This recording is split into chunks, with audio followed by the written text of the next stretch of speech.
Okay, so to do this is quite a process.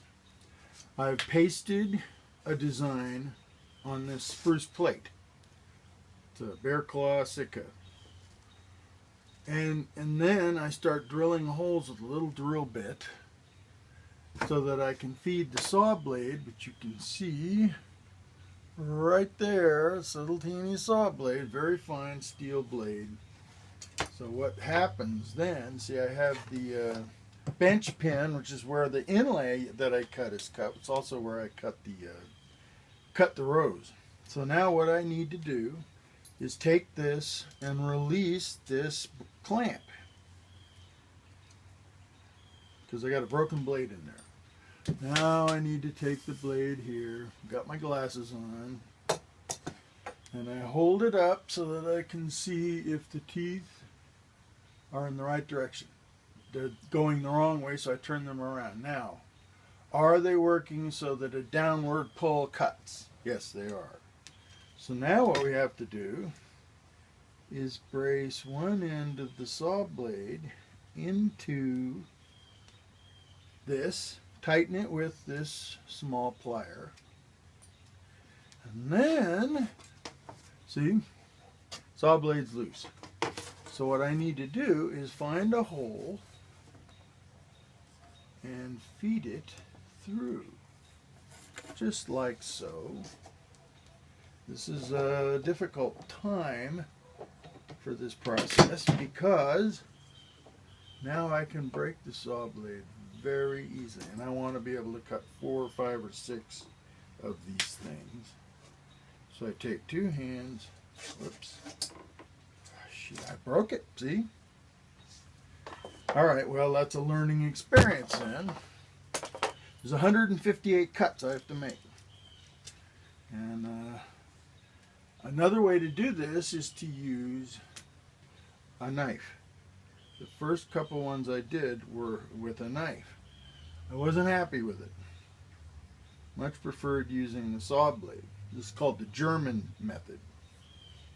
I guess because Germans like to use the saw blades. That's probably stands to reason because Germans are the ones who made the saw blade. Anyway, so now I get it. So it's going right. Brace it again into the clamp like so. Tighten it. This time we'll get it right. One thing, I don't like breaking a blade if I haven't even used it yet. So, not happy with that. However, let's see. Let's find one that we can feed the blade through. There's a whole bunch of them, but I like to work from the outside in. So I'm at the second row.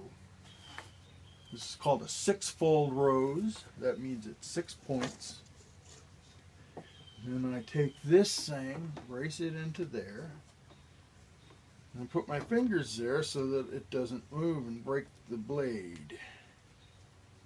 Now I've got it braced. I push on it with my body, which is what this is all about. It's what you always do, even when you're cutting inlay with a regular jeweler's saw. Now, the fun part begins. Oh, so I start cutting towards the middle. That's what I like to do. And then, once I get there, I rotate the cut. Follow the line just like so. Keep the blade vertical at all costs. You don't want your cut to be slanted in any way, so keep the blade vertical. Follow the line perfectly. Blow any kind of dust away. And now I go and I cut from the other direction. I finish this cut. Keeping the blade vertical, all directions. Now I've got a piece that I can clear out of there. As you can see. Now we turn it around and do the best to get to the other cut, which looks like I've almost finished it. Good. See, there's more. So now what I do is carefully release the saw blade, pretty easy to do, and pop it out just like so. Now we're ready to do another one. Ideally I can do 7 or so without breaking the blade. By then the blade has gotten flexed enough so that its life is ending. Anyway, that's how it's done, and I've done many of them. Here is an early one I did out of ebony. Not very well weaved, but the reason you'd have to use a saw with ebony is cutting ebony with a knife is just about impossible. So here's another one I did long ago. I learned a lot from this one. It's very similar to the one I have now. And that is this beautiful thing, which I cut about 22 years ago. You can see it. And this one is very similar to the one I'm cutting now, and it's woven.